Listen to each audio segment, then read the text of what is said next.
Rachel from Holistic Adventure, wanting to talk about the full moon and the release that's been happening. I have been experiencing, I think it's best to talk about personal experience. We all learn from personal experience. And it's interesting because I guess I was on a bit of a high over the full moon. I wasn't really feeling that real deep anxiety that a lot of people were saying that they were feeling. And then it hit me last night, and it's really funny because when I was at yoga yesterday, the instructor said she was doing a lot of work on the hips this week and that emotional release. And I had a bit of that last night and today, and getting outside, I was able to freshen myself up a bit.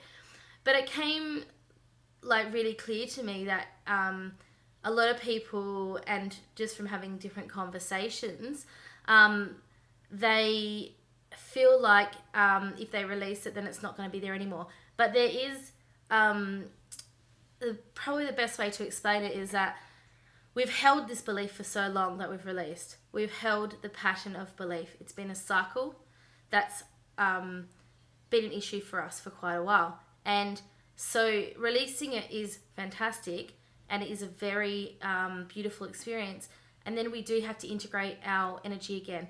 And our body and our mind connection will almost instantly, when you feel that emotion or some kind of experience in your body, it's like your brain is connected to your thoughts, your behavior. So if you can then disconnect that.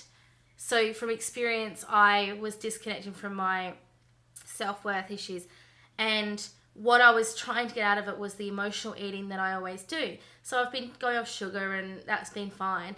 And then hit a bit of rock bottom last night, was feeling really sluggish, which is very apparent for, it's been happening to so many people in this full moon at the moment.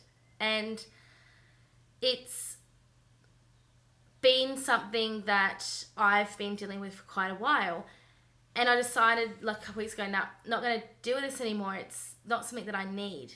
And then last night I was like, oh, I could go with the snack.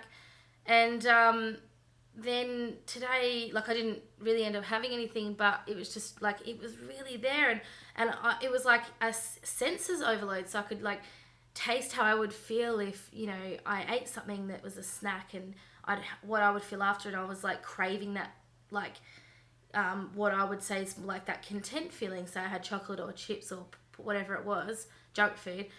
And then it's interesting because today I've woken up and I've felt a bit the same. I didn't sleep at all last night very well. I've woken up and gone, I need to not choose to have that, because if I decide I'm going to have some junk food or whatever, it's just going back to that same pattern, back into that same cycle. The best thing about our awareness and our choice that we want to change something is it may not change today. And it is getting out of that expectation that society has that, you change something and you're fixed. It's taken me 7 years to get to a point where I'm not relapsing to drink as a previous alcoholic. It's always a slow process, because we're going to relapse. That's a natural part of learning, and it's a natural part of learning lessons in life. So, even if I decide to have something that's going to make me feel emotionally better, if I make that choice, I'm not going to do it next time, and I don't, then I've broken that pattern. And, when I was talking about the brain sending messages for thoughts and behaviors, it's changing that behavior, changing that thought. And it is about being really disciplined in yourself. We talk about, it's always good to go see someone external, and it is. We always take people, see clients who want to come in to change behavior. I've changed people who don't want to drink coffee anymore, or as most of you would know if you've dieted before, or decided to go off something, you've got to change a whole lot of things around that. You can't just say, I want to not drink coffee anymore, I don't want to smoke anymore. You have to actually take away why you smoke, and why, and deal with the emotional traumas behind it, so that you can really go, okay, I can express what's happened to me, and it may not even be a big deal. It might just be about becoming aware of it and then being able to release the emotion that's attached to the thought or the behavior. So as much as energy healing, NLP, hypnotherapy, all these kind of like more alternative therapies may not seem interrelated, they all are, because NLP is all about those patterns of the brain and rewiring them. And then energy balancing is also about helping change up the energy pockets, unblocking those and working out meridian line unblocking and just doing Reiki, so you're just healing energy and, but then we always have conversation. So we always talk about why we're feeling this way and what might be an attachment to that, what might be the pattern in our life. So all of it really does come together. I think the biggest thing that I wanted to get out was at the moment we are in a space of it is time to really look after yourself. And I said this in the video the other day, but it is true. Today when I felt really crap, I was thinking, what can I do for myself? What can I do that's going to make me feel better? And I just stayed home and we got out this afternoon. We just took it easy. And then I've got more energy now. I've been out into the sun and I've really taken in that sun and just laid on the grass, getting back to nature, laid on the grass, gave my daughter some running time around, come home and gone, I feel like I've got some energy to clean. And before, I literally was on the couch just like a zombie. So it's really interesting how we can give ourselves that time to rest, then when we'll have that energy to keep going. And it is going to be up and down, up and down. Life is not meant to be I'm happy all the time, everything's perfect. And I think that's the big thing that I've had to learn in my life, is that we are allowed to have downtime. And it is about externalizing when you have downtime and that what's going on. When I had that problem today, I was saying to Kane, look, I'm pretty sure I know what it's attached to and the eating, because I was went to yoga, had this beautiful release, and then I didn't expect to feel like this today, because yesterday I was pumped and I was getting out there. I felt really drained, last night. But then it is just about, I've just released a whole bunch of stuff and I've got this energy residue.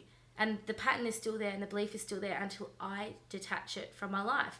Work out what that cause is. So yoga is you might do some energy balancing, but it is about talking about, okay, why has this happened? And, I was talking to a beautiful lady at the luncheon the other day, and she was saying she had 5 things from her timeline that she had to work out with another external energy healer. So it's there's all these things that are in our past, and then there's all these things that are generational, because as you might have seen recently, scientists are now saying that our DNA carries our generational woes and events and feelings, and so we're not alone in how we feel. It may be a generational thing, and if you really quieten yourself down and think about it and really take in what I'm saying, you're probably going to go, oh my goodness, intuitively I feel that. I'm especially attached to my mum and my grandpa, and we're all very similar if we look at our emotions and our personalities. And there's definitely a generational, and people always say oh, you're like this, you're like that. And it's because you do actually take on a lot of those personality, the emotions, the patterns, the behaviors. You might have been around your grandparents or your parents so much that, you're in that environment. You take on so many things that are them, and they may not actually be you. And now this time is about releasing that. It's about going, what parts of who I am from my environment that I've grown up in, the behaviors or the thoughts or the beliefs that I've taken in, what part of that is not me? What part of that is that person is quite controlling in their nature and they want to try and control me? And I don't like that. And so I react this way. So why do I react that way? And it's just about working through these little subtle things that, are accidentally manipulated, because people don't mean to be like that. They don't know that they're like that, and they don't know that you're going to react, and then in the end you can't blame anyone because it's a personal reaction from something that actually is your behavior and your thought that is triggered.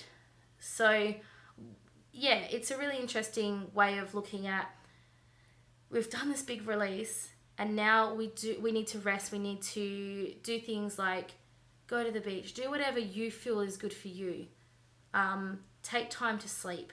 Take time to just enjoy life. Life is too short to be go, go, go, go, go all the time and be so stressed out that you're not eating, you're just out of it. And if you have a chance over the full moon, it's always a good time to go see someone just to remove some stuff. And it can be about, we get clients that come in and it can be about, okay, you've released this, you've been through this, let's just clear your energy residue from those behavior, thoughts, pattern, experiences, situations. Let's clear the energy residue away and you can go out balanced. And then the next time that you face that wall, it will be it either won't come up because you've come to the end of the cycle. You can get to the end of the cycle the more that you work on it, or it will just be easier. I'm finding it easier and easier to not have coffee, to not have sugar. I might get to a point where I'm like, I really want sugar, and I might have something and I'm like, wasn't worth it. I don't feel any different or better. And so the next time I probably won't even crave it. So, yeah, I think that's a pretty good understanding of what's happening at the moment. New moon is going to be beautiful. It'll get us into a really happy space. We're coming into December. December is about Christmas, and whether you believe in Christmas or you are a different religion or you have a different idea of Christmas, my idea of Christmas is being with family, being around people that I love and having lots of laughs and just enjoying that time together. Because I have family who interstate and I don't get to see them much. So it's about, just enjoying their space. So Christmas is, most of the time, can be quite a happy time. It can be sad as well. We don't have my grandparents around anymore. They loved Christmas, always had such a fantastic time with them. That's always a little bit sad. We had my grandma for quite a long time at every Christmas, and it's always a little bit sad, but it's just about, going through those emotions and working through them and going, it's life. So December is going to be, it's always a little bit stressful, but if you can take the time out, like I said, to really pull back and go, okay, time to breathe, time to rest, time to just be still, then you will be fine. You will get through it. Something that I think is really important, just as a last note, is none of these feelings do last.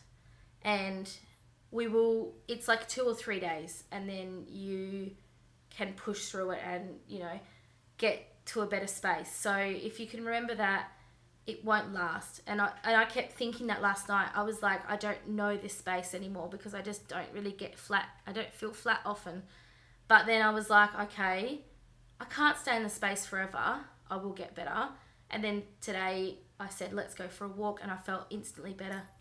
So, and I know that our house is stale, the energy's stale, so I'm going to burn some sage.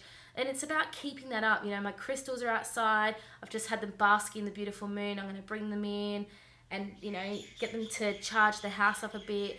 Declutter the kitchen, declutter the lounge room. We need to put some clothes away.